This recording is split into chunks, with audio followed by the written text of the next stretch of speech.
दोस्तों, middle east से इस समय जो खबरें सामने आ रही हैं, उन्होंने पूरी दुनिया की राजनीति को हिला कर रख दिया है। ईरान और इजराइल के बीच बढ़ता टकराव अब सिर्फ दो देशों तक सीमित नहीं रह गया है। इसके असर पूरी दुनिया की रणनीति और कूटनीति पर दिखाई देने लगे हैं। एक तरफ ईरान और इजराइल के बीच तनाव लगातार बढ़ रहा है, तो दूसरी तरफ अमेरिका, यूरोप और खाड़ी देशों जैसे कई बड़े खिलाड़ी भी अपनी अपनी रणनीति बनाने में लगे हुए हैं। ऐसे माहौल में दुनिया की नज़र एक ऐसे देश पर टिक गई थी जो पिछले कुछ वर्षों में वैश्विक राजनीति में तेजी से उभर रहा है, और वो देश है भारत। सबसे बड़ा सवाल यही था कि आखिर इस पूरे संकट में भारत किस तरफ खड़ा होगा, क्योंकि भारत का रिश्ता इस इलाके के लगभग हर बड़े देश से जुड़ा हुआ है। एक तरफ ईरान है, जिसके साथ भारत के दशकों पुराने रणनीतिक और ऊर्जा संबंध रहे हैं। दूसरी तरफ इजराइल है, जो पिछले कुछ वर्षों में भारत का सबसे भरोसेमंद रक्षा और तकनीकी साझेदार बन चुका है।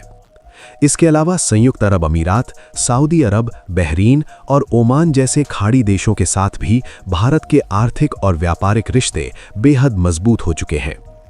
यानी इस पूरे समीकरण में भारत ऐसी स्थिति में था जहां किसी भी एक तरफ झुकना आसान नहीं था।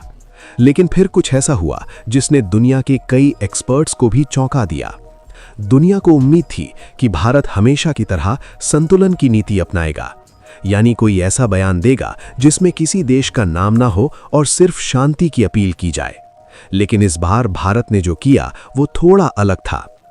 भारत ने सीधे तौर पर ईरान का नाम तो नहीं लिया, लेकिन उसने खुलकर उन खाड़ी देशों के समर्थन में आवाज उठाई जो इस पूरे तनाव के सबसे करीब खड़े हैं। भारत के विदेश मंत्रालय की तरफ से आया बयान बहुत ध्यान से पढ़ने लायक था। इस बयान में संयुक्त अरब अमीरात, बहरीन और ओमान जैसे देशों की सुरक्षा को लेकर गहरी चिंता जताई गई। साथ ही इन देशों पर हो रहे हमलों की कड़ी निंदा भी की गई। भारत ने साफ शब्दों में कहा कि क्षेत्र की स्थिरता और शांति को नुकसान पहुंचाने वाली हर गतिविधि को गंभीरता से देखा जाएगा। ये बयान अपने आप में बहुत बड़ा संकेत था। अब सवाल उठता है कि भारत ने ऐसा कदम क्यों उठाया? क्यों भारत ने ईरान का नाम लेने से बचते हुए खाड़ी देशों के साथ अपनी एक मजबूत लाइन खींच दी?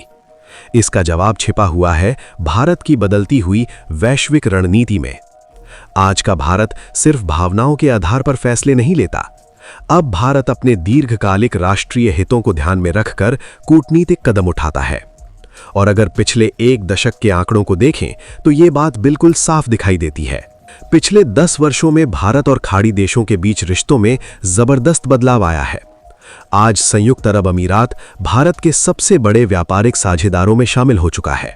वर्ष 2023 में भारत और यूएई के बीच कुल व्यापार लगभग 50 अरब डॉलर के आसपास पहुंच गया था, और लक्ष्य ये रखा गया है कि आने वाले वर्षों में इसे 100 अरब डॉलर तक ले जाया जाए।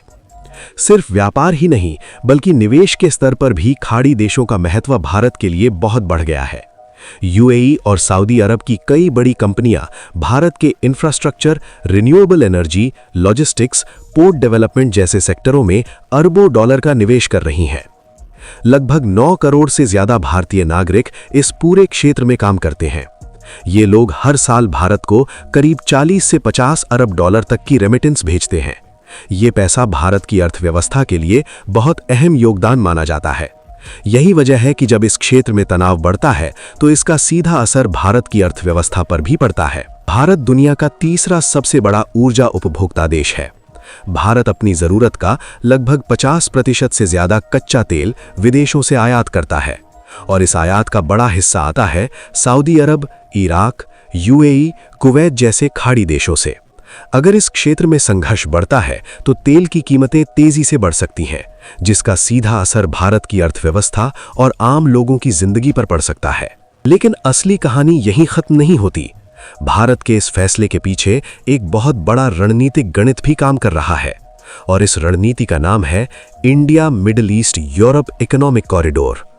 इस प्रोजेक्ट की घोषणा वर्ष 2023 के G20 सम्मेलन के दौरान की गई थी। इस परियोजना का मकसद भारत को सीधे मिडिल ईस्ट के रास्ते यूरोप से जोड़ना है। कैसे काम करेगा ये कॉरिडोर? इस योजना के अनुसार भारत से सामान समुद्र के रास्ते यूएई और सऊदी अरब तक पहुंचेगा, वहां से रेल और सड़क नेटवर्क के जरिए ये सामान जॉर्डन और इजराइल तक जाएगा और फिर इजराइल के बंदरगाहों से ये सामान यूरोप के बाजारों तक पहुंचाया जाएगा।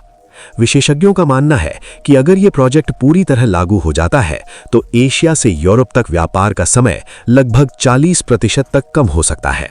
भारत के लिए ये सिर्फ एक व्यापारिक परियोजना नहीं है, ये भविष्य की आर्थिक ताकत बनने का रास्ता भी है। अनुमान लगाया जा रहा है कि आने वाले समय में इस कॉरिडोर के जरिए सैकड़ों अरब डॉलर का व्यापार संभव हो सकता है।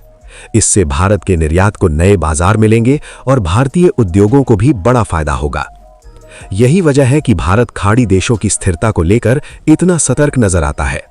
अगर इस इलाके में लगातार तनाव बना रहता है तो ये कॉरिडोर शुरू होने से पहले ही खतरे में पड़ सकता है और इसका असर भारत की आर्थिक रणनीति पर भी पड़ सकता है। अगर इस पूरे मामले को ध्यान से देखें तो ये साफ दिखाई देता है कि भारत की कूटनीति अब पहले से काफी बदल चुकी है।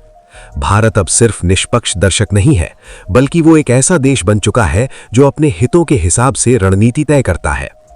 भारत ना तो किसी एक गुट के पीछे चल रहा है और ना ही किसी के दबाव में फैसले ले रहा है। भारत अपनी जरूरतों और अपने भविष्य को ध्यान में रखकर विदेश नीति बना रहा है। यही वजह है कि आज दुनिया के कई बड़े देश भारत की नीति को बहुत ध्यान से देख रहे हैं। भारत ने यह संदेश दे दिया है कि वो शांति का समर्थक जरूर है, लेकिन अपने आर्थिक और रणनीतिक हितों की रक्षा के लिए अब पूरी मजबूती से खड़ा भी रह सकता है। मिडिल ईस्ट की राजनीति किस दिशा में जाएगी ये अभी साफ नहीं है, लेकिन एक बात जरूर साफ हो चुकी है। भारत अब केवल घटनाओं का दर्शक नहीं है, बल्कि उन देशों में शामिल हो चुका है जो वैश्विक राजनीति की दिशा तय करने की क्षमता रखते हैं और आने वाले वर्षों में ये भूमिका और भी मजबूत हो सकती है। अब आप बताइए, क्या आपको लगता है कि भारत ने इस बार कूटनीति का सही दांव खेला है? क्या खाड़ी देशों के साथ खड़े होकर भारत ने सही फैसला लिया है, या फिर भारत को ईरान के साथ भी उतनी ही मजबूती से खड़ा होना चाहिए था? अपनी राय कमेंट में जरूर लिखिए। अगर आपको ये वीडियो पसंद आया हो तो इसे लाइक करें और अपने दोस्तों के साथ जरूर शेयर करें और ऐसे ही ज्ञानवर्धक और विश्लेषणात्मक वीडियो देखने के लिए चैनल को सब्सक्राइब करके बेल आइकन को ऑल पर जरूर सेलेक्ट करें। जय हिंद।